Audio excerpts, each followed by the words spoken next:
So this video will help you guys who are running agencies, and when you're doing sales calls you feel anxious or uptight or uneasy or just like a pressure about these sales calls and find them hard to get, and actually twist that so sales become a very relaxed, easy, natural kind of outpouring of this. And it's not what most people think, by the way, because most people think it's just like learn some technique, blah, blah, blah. It actually has a lot to do with how you see yourself in a sales situation. For those of you guys who don't know me already, by the way, my name is Frankie Finn. Since 2007, I've built, count them, 3 different agencies to 100 plus clients, and I've helped hundreds of people to live the whole agency, beach, laptop lifestyle. We're down at the dunes of Del Mogote. The sky is fucking epic. My camera work and my microphone probably suck, but I'm giving you guys good info. So let's get into it.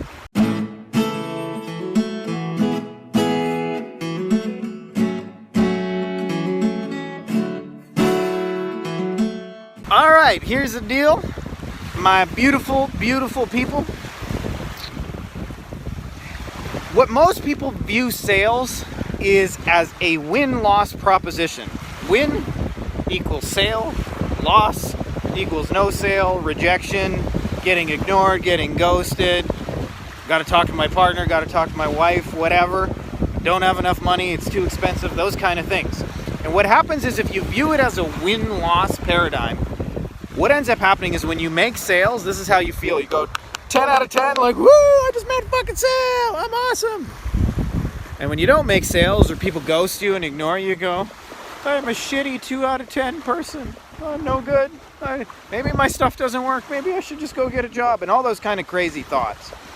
I was reading, by the way, there's a good book called You Can't Learn to Ride a Bike at a Seminar. It's about the Sandler selling system. It's about 50 years old, but a real classic. And one of the things he was talking about is there is 2 parts to how we view a sales interaction. This is really deep stuff that if you really fully integrate will make sales so much easier. And it's what he said is we have an identity and we have a role, and those are 2 separate things. And what most people do is they confuse the 2 of them. And the identity is always a 10. Like if you think about a rose, when it's just a seed, it's still a 10 out of 10 rose. When you plant it and it's a little sprout, it's a 10 out of 10 sprout. And when it starts to grow a little bit, it's a 10 out of 10 little plant. And when it becomes a blooming flower, it's still a 10 out of 10 flower.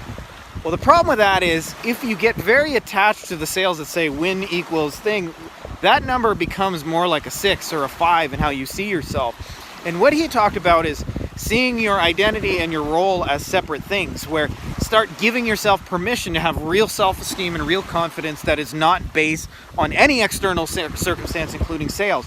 And then what happens is just seeing sales as a role and understanding rejection and being ghosted, no matter how much people tell you they won't be, are part of the process. And the key with that is when you see it as a game is to see all of it as winning. Now I'll give you a real life example of how this applies.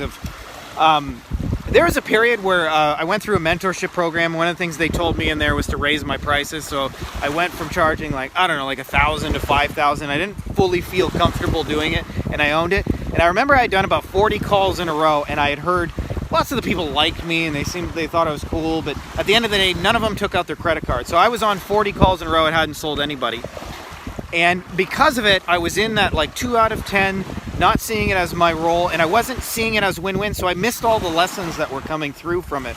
And one of the things is, on call number 41, there was a lawyer named Tim, and Tim said to me, okay, let's do it. Meaning like, I want to do a deal together, here's my credit card, how do we get started? And I was so unprepared for Tim saying that, because I just had 40 in a row that went nowhere, that I actually didn't know what to do. I froze, and I was like, they had told me like process the credit card on Stripe. I had used PayPal my whole life up until that point. And when I went to process it on Stripe, Stripe gave me some kind of error. And the error was like, I don't know, it doesn't work, blah, blah, blah, it doesn't compute. You guys know tech errors by now.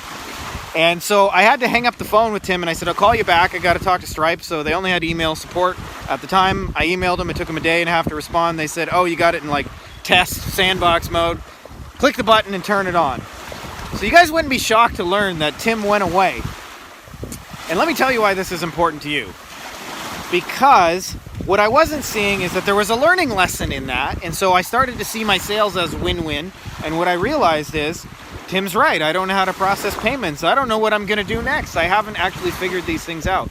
So I went ahead and I figured out how to process the cards and figured out what I was going to do next after somebody said yes. And I took the little win from it, and it brought me to the next step, which was the next person, a lawyer named Greg, who did actually say yes. And I did actually get the credit card, and I did actually close it.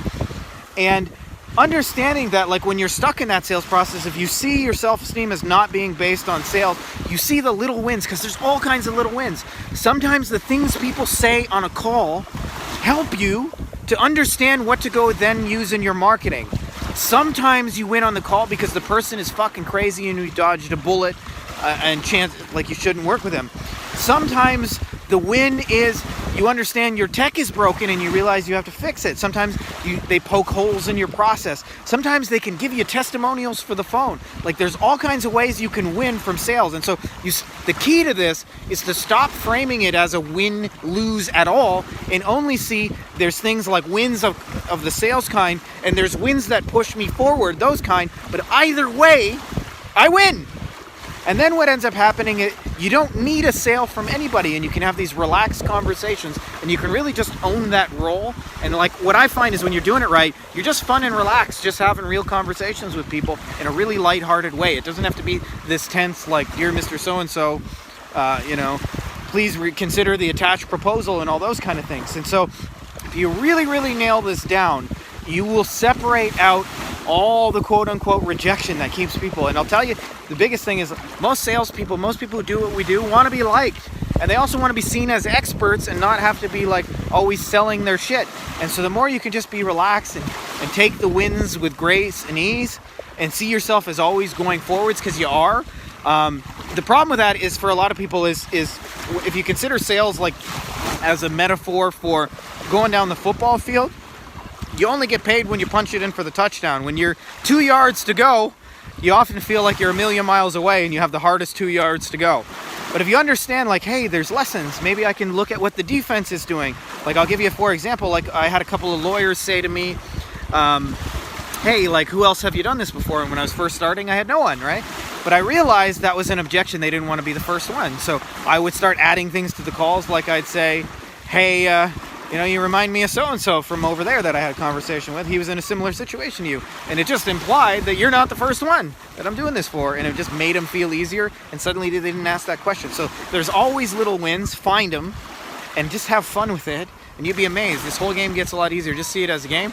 That's all I got for you guys. I got a cute little Heidi B run into me. If you're not already subscribed, make sure to subscribe. And may the force be with you.